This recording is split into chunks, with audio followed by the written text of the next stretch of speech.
अस्सलाम वालेकुम। मैं मोहम्मद रफ़ीक बॉम्बे से बोल रहा हूँ। इस मुल्क में अब तक जंगल राज नहीं शुरू हुआ है। इसके लिए हमको घबराने की या परेशान होने की कोई ज़रूरत नहीं। सीसीएस को कंपनी का डाटा ऑब्टेन करने का कोई हक हासिल ही नहीं था। यही वजह है कि सुप्रीम कोर्ट ने डायरेक्टली सीसीएस से ये कहा कि आप कंपनी को उसका डाटा हैंडओवर कर दो।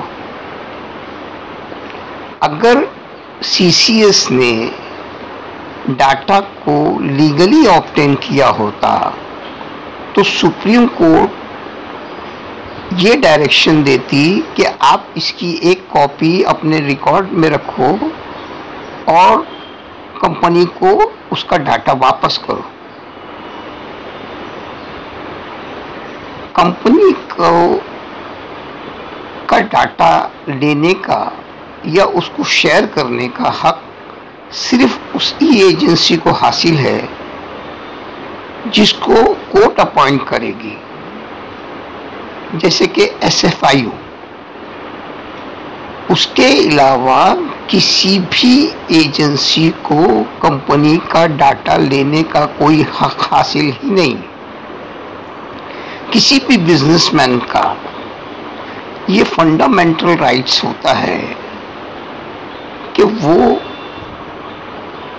अपने बिजनेस को के सीक्रेट्स को किसी के साथ शेयर ना होने दे और कंपनी जितना भी मैक्सिमम सीसीएस पर डैमेज क्लेम कर सकती है, क्योंकि ये कंपनी का फंडामेंटल राइट है कि उसका डाटा कोई भी शेयर करने का हक नहीं रखता सिवाय उस एजेंसी के जिसको कोर्ट ने अपॉइंट किया है। तो सीसीएस के पास जो डाटा है वो इलीगली तौर पर है और सुप्रीम कोर्ट के ऑर्डर्स हैं हमारे पास में। तो ये एक लीगल बैटल है और इसको लीगली तरीके से हल किया जा सकता है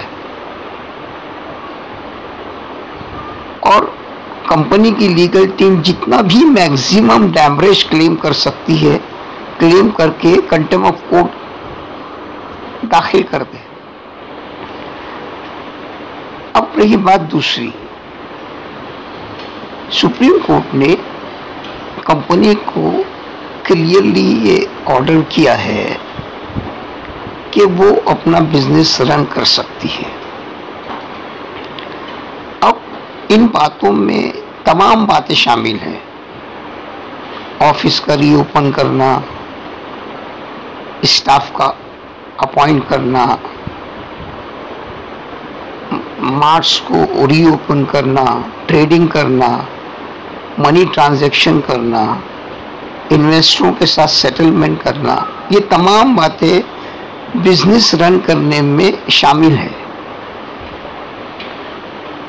अब फर्ज करो कि कंपनी अपनी किसी मजबूरी के तहत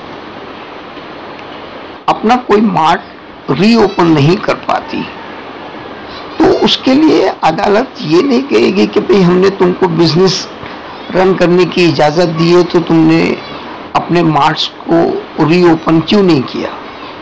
ये कंपनी का पर्सनल मैटर है, इससे अदालत को कुछ लेना देना नहीं। बिल्कुल उसी तरह इन्वेस्टरों का मामला और कंपनी का मामला जो है वो एक इंटरनल मैटर है। उससे अगर अदालत कंपनी पर उस वक्त तक दबाव नहीं डाल सकती इन्वेस्टरों का पैसा अदा करने के लिए जब तक के डाटा नहीं मिल जाता, लेकिन अगर कंपनी दूसरे सोर्सेस से डाटा को ऑब्टेन करती है तो और इन्वेस्टरों का पैसा अदा करती है, तो इसमें अदालत को क्या एतराज हो सकता है? ये कंपनी का और इन्वेस्टर का इंटरनल मैटर है। जब अदालत ने तुमको बिजनेस करने की इजाजत दे दी तो तुम अपने अंदाज में बिजनेस करो। अभी आपा ने अपने अतराफ में सिर्फ उन लोगों को जमा कर रखा है जो रात दिन आपा की चापलूसी में लगे हुए हैं और उनकी जी हुजूरी में लगे हुए हैं। अगर काबिल लोगों को अपने अतराफ में जमा रखती तो वो आपा को मशवरा दे सकते थे कि भाई हमारे पास बैंक स्टेटमेंट है और कंपनी इन्वेस्टरों से डाटा मंगाए और उस डाटा को क्रॉस वेरीफाइड करके, बैंक स्टेटमेंट से क्रॉस वेरीफाइड करके हम हफ्ते भर में एक नया डाटा तैयार करेंगे जो 100% ऑथेंटिक होगा और उसकी बुनियाद, उस नए डाटा की बुनियाद पर हम इन्वेस्टरों का मसला हल कर सकते हैं। आज 99% लोगों की ये सोच हो गई है कि कंपनी चाहे तो दे सकती है मगर डिलिबरेटली नहीं देना चाह रही है, और 99% लोगों की ये जो सोच है वो कितनी बड़ी तबाही ला सकती है इसका अंदाज़ा लगाना मुश्किल ही नामुमकिन है। क्योंकि आज की तारीख में बातों से किसी को खुश नहीं किया जा सकता, सिर्फ परफॉर्मेंस से ही लोग मुतमईन हो सकते हैं। इसलिए मेरी मुअद्दबाना गुजारिश है आपा से कि जब सुप्रीम कोर्ट ने कंपनी को बिजनेस रन करने की इजाज़त दे दी है तो कंपनी अपने तौर पर, अपने ढंग से अपने मसाइल को हल करने की कोशिश करे, तो इसमें सबके लिए खैर का रास्ता है। अल्लाह हाफ़िज़।